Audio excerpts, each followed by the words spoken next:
Well, when I was a little boy sitting on my mama.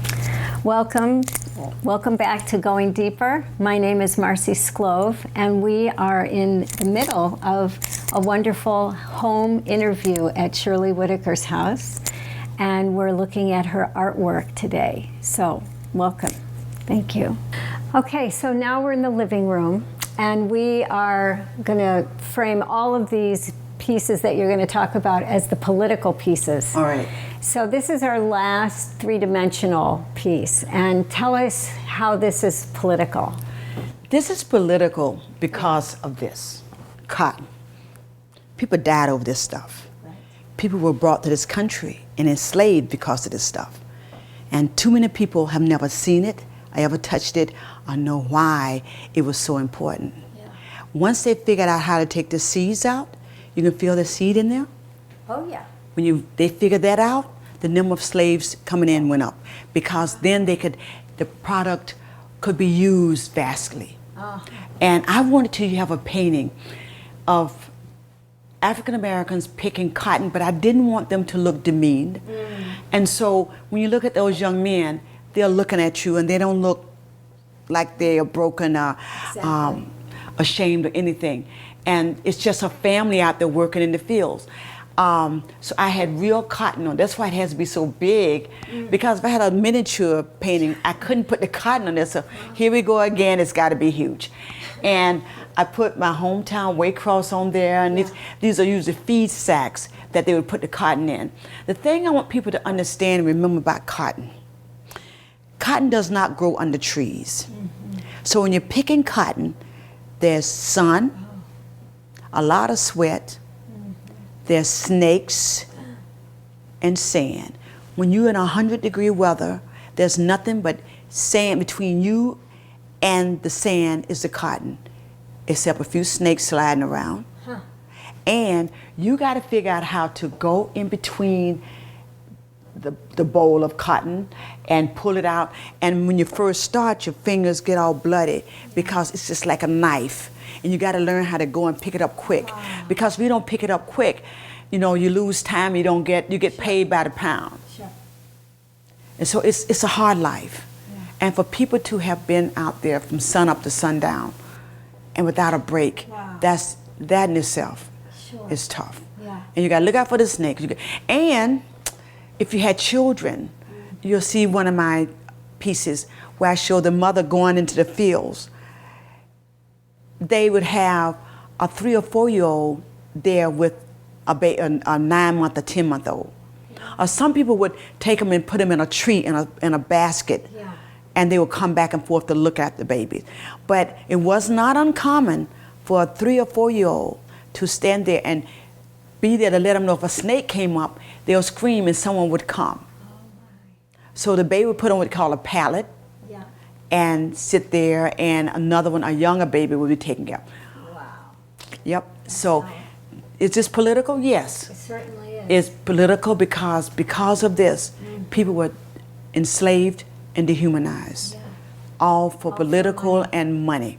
Money, economic gain, which made the United States one of the richest countries in the world. And to this day, that has been maintained. Yeah. But this helped it a lot. So. Okay, so moving along, I want to get back to this, but this moves directly into this painting. Can you tell us what this one is?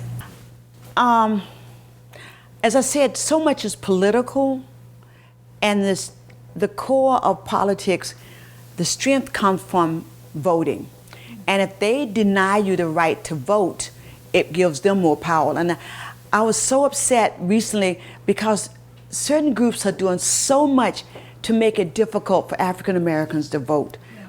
And so I was trying to find a picture of something that would depict this. And I said, anybody had no painting or photographs of people blocking people from voting. So I decided to paint one. And so this is what I did. And they have 2 doors, one for the white and one for the colored. And I put here, vote here today, and today is spelled Todey. I love that. So he's standing there with a gun, denying them that right. And that has happened so often. They would do sometime, if you came to vote, they would lynch somebody and have them hang there. So if you came to vote, you see what happened to that person, that could happen to you. So that's the purpose of this painting. And so is there a time period that you were thinking of when you painted that one? I was thinking maybe in the 50s, 1940s, 50s. It's sort of flat like Jacob Lawrence would paint. I like his stuff because the painting is not really three-dimensional in any respect. It's just very flat and flat colors and stuff like that. And I want to give the appearance that it was in the 50s. Yeah. And I remember my mother, she loved voting, and she practiced writing her name. She said, when I go to the vote and they says, Annie, put down your X. She says, I'm not gonna say, I don't have to put down an X, I can write my name. Because they would, take them through all these changes and make them feel that they shouldn't be there. Yeah. So I think that's the period of time when I was trying to do this. And then moving into the present. Yeah. Here is this photograph. This is your only photograph we're gonna look at today. Okay. And it's so powerful. This is the one was Eric Garner Eyes collage that was at New York Times Million March, and that was on December the 13th, 2014, so it's 12, 13, 14. And that eyes was eerie. I was behind the collage, and I didn't know what I was standing behind, and I went and I said, oh my God, it was eerie. When I looked at it through the lens, it was just sort of eerie and amazing. It's a beautiful piece that was done by this group. It's an international group that did it.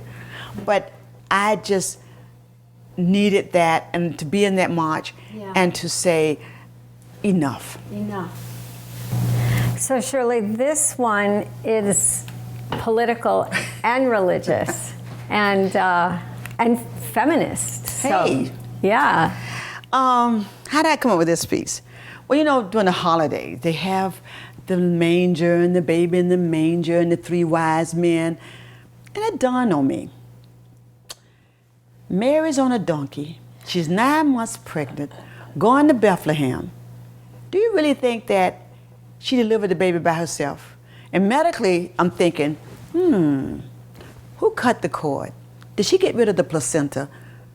And I contend that there were midwives.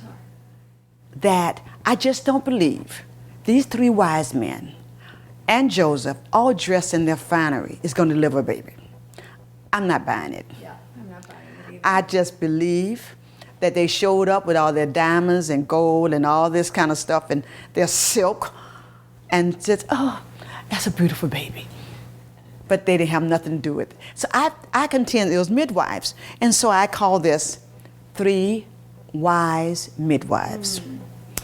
And there was Rebecca, Leah, and Rachel. And Rebecca was the one who was noted in the community. I mean, she gave her whole heart into delivering babies. And so it came to her in a dream that she had been chosen to be the one to hold the baby, would be the first. She's the one in the middle? She's the one in the middle that's getting the baby.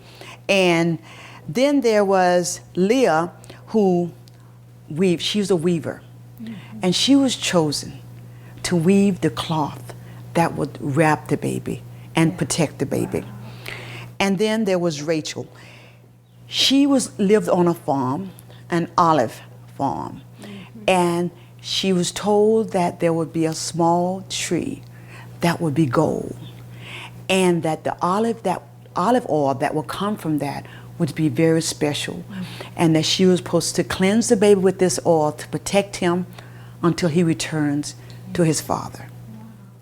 And so these are the three wise midwives, and I say they are there, and I'm sticking to it. I'm with you 100%. They're beautiful.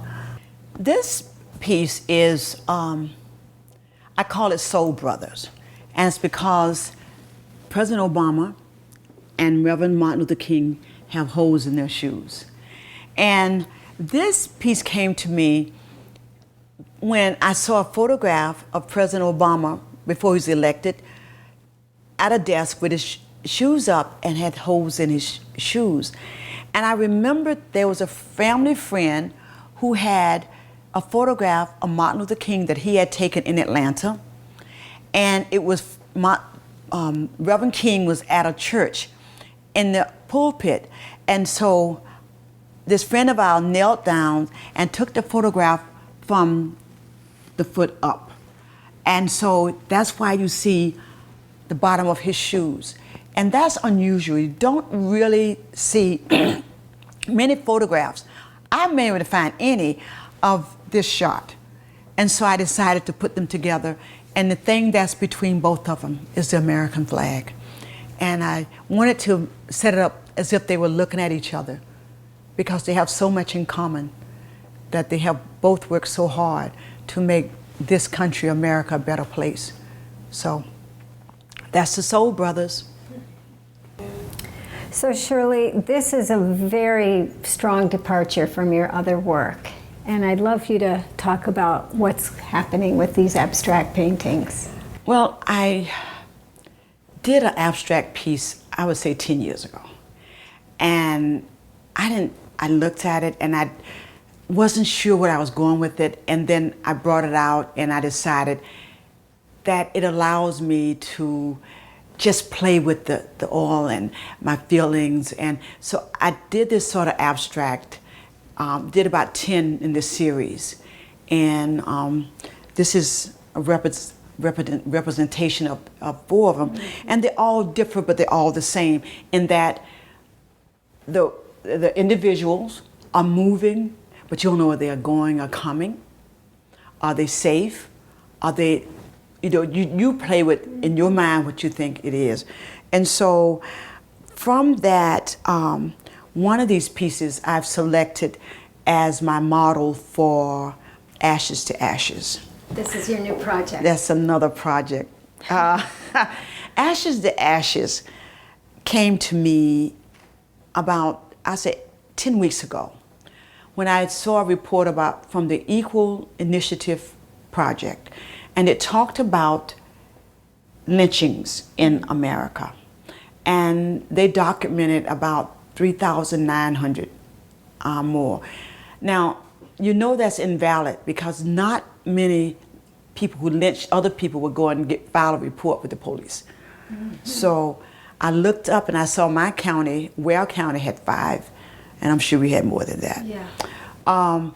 But Ashes to Ashes is just a part of an overall project that I have, and it's called Rays of Hope and Healing. And RAES, Remembrance and Education about our struggles for hope and resilience. Oh, beautiful. And Ashes to Ashes, my husband said, what does that mean? Well, in the South, when someone dies, you have a burial service. And a part of the service, when the casket is being lowered into the ground, the minister will say, ashes to ashes, dust to dust. Right. And what happened in the history of the United States, when the Klan or our terrorists or our Taliban or whatever you want to call them, right, would lynch people, sometimes the family were not allowed to get their bodies. The animals got the bodies. Or sometimes they would have these big meetings on Sunday evening. People would come dressed in their fineries, and they would take photographs of 10,000 people who came for a lynching. And they would take the bodies sometime and chop it up into small pieces and sell the pieces. Oh, God. They would also behead people. They would mutilate their bodies and did whatever they wanted to do with the bodies. And they also would take families, and I thought that they would set the house on fire and let you run out and they would shoot you. My patients tell me, said, no, Dr. Whitaker, what they would do is they would barricade you in the house and set the house on so you would burn. So for me, it was very painful to think of the fact that so many of these people died by themselves and never got their rite of ashes to ashes. They were never buried or treated like human beings. In the African culture, burial is a very important ritual. That's one of the problems they had with Ebola, because the people would wash their bodies down. They went through this ritual, and they had to stop that. But burials and funerals or homegoings are for the living. And so many families never got that. And so April the 30th, 2016, we will have a homegoing for the unburied, those that never was buried, they never said a prayer for them. We will do that for them next year. That's a beautiful idea. And it's evolving. Who's involved? University of Massachusetts Afro-Am department. There's an international jazz player by the name of Avery Sharp. Okay. Avery Sharp, I'm working on another project with him called Tis, the Indomitable Spirit. And I said, I would just tell him in passing about Ashes to Ashes. And when I told him about it, he said, you know, interested you would tell me about this. His uncle, his mother was told that his uncle got drunk and fell on the railroad track and the train ran over him. And so the family just accepted that. I was telling a patient of mine, you know, just that part. She said, honey, somebody need to check into that. That don't sound right. And it wasn't right. About 4 or 5 years ago, someone who knew what happened said that the Klan put him on the railroad track because he was dating a white woman. And so Avery will be setting up and composing a piece for Ashes to Ashes to be performed for the first time at the services next year. And he has his own sort of personal reason for getting involved. Because he asked his mother, how would she feel about it? She said she felt fine about it. That he would do a piece for his uncle. And someone told me yesterday, have you talked with your patient, Mr. whatever his name, I won't say his name. He had 3 uncles that was lynched. I mean, I'm scared. I open this can open. When the can opens, so much is going to come out. But we will have the first project in this whole overall project of Rays of Hope and Healing will be Ashes to Ashes. And so this will be my centerpiece for that. That is wonderful. And so. Oh, thank you for telling us about that. I think it's going to be a beautiful thing. I love how it's evolving and the response that I've gotten. Like Dr. Bracy at UMass said, why hadn't we done this before? Wow. To these people, to never ever to get a service. They died by themselves, burned alive and tortured with, so that's that. So Shirley, you were just mentioning some of the hard history that African Americans have suffered in this country, and some of these stories you've gotten anecdotally firsthand from your patients, your professional life as a medical doctor. So what's the story behind these paintings here? Well, these 5 ladies, that piece came to me when I was in medical school, and I remember hearing them talk about a GYN specialist who did multiple surgeries on these women. And because he was trying to determine how to surgically repair fistulas. And because these were basically fistulas are like connection between different organs, like the bladder with the rectum. Okay. And because of that, the bladder will continue to have infections. And he did multiple surgeries on these ladies. And because that they had no sphincter tone, and therefore they had no control over their bowels. Okay. And because of that, they were forced to live their lives out in a cabin. Now, were they patients, or were they his patients that he did multiple surgeries? He was he was just trying experimenting on them. Oh my God! And he did it over and over and over again on them, and they had no bowel control, and therefore they had these odors, and they didn't feel that they could be around other people, and so they lived in a shack by themselves, away from other people, until they died. Wow. And I did this in thinking about them. And you see the bodies, I like to show that you see a shy one in the back, but there's one, she's standing up. She's proud of who she is, in spite of what she's gone through, and that they have beautiful bodies. And so I did that for them. And then I did a series stemming from that, and I've come up, I think, 9 different pieces, and this is one of the pieces. And again, they celebrate their bodies. And I think that's a positive thing, because this culture, African American women are not told that their bodies are beautiful, and so they tend to be feel inferior because of that. But these women, they aren't giving you that impression. They are very proud of what who they are and what they are about. These are very powerful pieces, very powerful. And they're on these ladies, 5 ladies are on the world, but the ones that come after them, someone said that they have no arms, so like the goddess, the Greek goddess. But you see moving, you can tell by the movement that I like this body. And it may have been altered, I may not be appreciated, but I like it. And that was important for me to do. Okay, so moving up the wall. This was the first piece I did of a human being when I was painting. What? This is the first piece? Before I was painting bananas. I was doing oranges and bananas, and I was so excited that I had seen this photograph and I painted it, and I said it looks like a human being. I was so excited about that. You captured such a impish, mischievous. And she has 3 fish, and she's very proud of those fish. So I just like her disposition, and she seems so happy.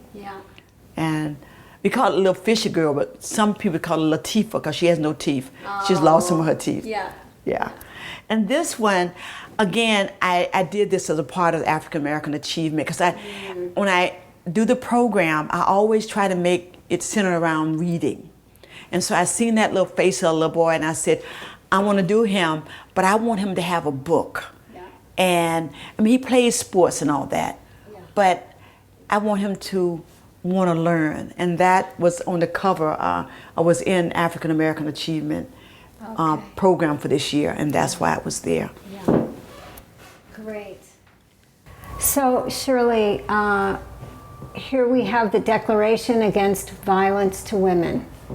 And I'd love you to read part of it. I don't know if we have time for the whole thing, but read part of it and tell us a little bit about how you got to write this. Declaration Against Violence to Women. Whereas you have been dehumanized and slaughtered like livestock, and whereas you have been denied the respect and protection that is the right of all living human beings, and whereas you have been brutally beaten every 15 seconds in a free country at the hands of your husbands and partners, that it may become an integral part of our lives, that it may always serve as a reminder of the time when we finally stood in to remember and help the many gallant and beautiful women of this country who have endured so much for want of so little, the simple want and desire to live as free human beings. So I wrote this, and I did this sketch probably in 1996, and evolved now into TIS, the Indomitable Spirit. But I was, as a physician, seeing patients with hypertension, diabetes, and when you talk with them, there was a lot of violence in their lives. And studies show us that women who are abused, it shows up in many ways. And so from that, I did this Declaration Against Violence to Women, because I just felt that it was being so destructive and destroying my patients. And so it has evolved into TIS, the Indomitable Spirit, and Avery Sharp is going to compose music, and it's going to be dance. So we're going to look at violence against women from a public health point of view, and with dance. Alvin Ailey? I like that music. I like the style of dance from Alvin Ailey. I don't know what kind of music Avery is going to come up with, Avery Sharp, but he is phenomenal. I heard him play for the first time last week and talking about TIS and why he wanted to do this. And so it's going to be phenomenal. So I'm looking forward to that. Okay, great. So Shirley, lastly, we are at your etchings. Etchings. And you have a beautiful story of how you came to do etchings. How did this happen? Well, Lisa Baskin has seen some photographs of my work, and she felt her husband, Leonard, should come and see some of my work. So And Leonard is a very Baskin. famous artist. He's done the sculptures for the Roosevelt Monument in Washington, and he has pieces in some of the largest museums in the world. And so he came to my house, and you know, I set up my house as I declared my house was a gallery, and so I had a show at my gallery. Yeah. And so he came there, and he saw the piece that I did of the mother, the charcoal, where she was going into the fields and the children were on a pallet there. And he said that he felt that was my best piece. I hadn't done my... How did he say it exactly? He said, "Yeah, very good, I like that piece. That's your best work." I love when Shirley imitates Leonard Baskin's voice. It's just really great. He says, "You should come and learn how to do etchings. You can come to my studio and we'll teach you how to do etching." I didn't want to tell them, I didn't know what an etching was. And that, because I've never been professionally trained as an artist. And so I went, and I thought there'd be thousands of students there, but Leonard, very few people was in his studio. Wow. And so I was there, and he was working on the pieces for the monument for FDR in the studio in Leeds, Mass. And so I did a small piece the first, and you know, then I did this huge piece here. Because a lack of knowledge, a plate, you take a metal plate and you carve into it, and you can either use acid to eat in those spaces, or you can just ink it and print it. But you got to lift this plate up and take it. After you do that several times, because you do a run, you look at it and say, I need to darken this over here. I need to put this on. I was so tired. And he says, you really got a big piece. I did not understand what he was saying until I went through that. So this was the second piece I did with him. And a lot of needlework to do this. And so this is a piece I did recently because I hadn't done any etchings in a while. And so I went about 2 months ago to refresh the skills of doing etchings. And this one I did, and I photographed it, and I put it on Facebook. Because I would not say who I attempted to etch. Within 2 minutes, someone wrote back. They said Gordon Parks with a question mark. I said, oh my God, someone recognized him. And so I did Gordon Parks, because in taking this class again, I wanted something that would force me to use what she had taught us in the class. Shading and, you know, making things dark and light and all the techniques, because I said, if I'm spending all this money for 2 days, I want to milk it. And so that's when I came in. It's a place in Florence called, I'm trying to think, I forgot the name. It's a funny kind of name, but it's in a graduate of Smith. Her name is Louise, and they don't use acids anymore. And when I was with Leonard, we used acid. She does it without acid, and so that was another nice learning experience for me. And this one here, Big Daddy? Yeah, I did this one. I had done a plate when I was working with Leonard of my father, much bigger, and after Leonard died, they removed everything, and I didn't know what the plate was. And so I wanted this one of my father's, so I did it again when I took this class. And then I found the plate last week at Leonard's when I was over there. We was doing some work over there, and so I found the plate again, and it's bigger, and hopefully I did a better job with that one. Wonderful. So these are the most recent ones, and I'm getting ready to do some more. You are. I think Leonard was right that etchings, that I should learn how to do etchings. And I think he saw when he looked at the charcoal piece that I was able to play with the charcoal with shading and stuff, sort of black and white contrast. And I have always loved black and white. And so I think I think Leonard was right. We'll see, though. I got a lot of work to do to get skilled, get better at this. Well, you keep going forward, right? Yeah, with doing all this different beautiful things. art. Yeah, it's a lot of fun, and hopefully it educates people and helping them to appreciate art and what it can do. Because I call it, a form of hope and healing. And the healing piece. The healing. I think that not only for me, but hopefully for others. Yeah, great. Wow, Shirley, thank you so much. This has been amazing. Oh, thank you. And I just really want to thank you for sharing so much. Also, I want to thank Amherst Media and these wonderful interns that help them out, and also our supporters who contribute to Amherst Media. Thank you so much for your contributions. It helps make these shows possible.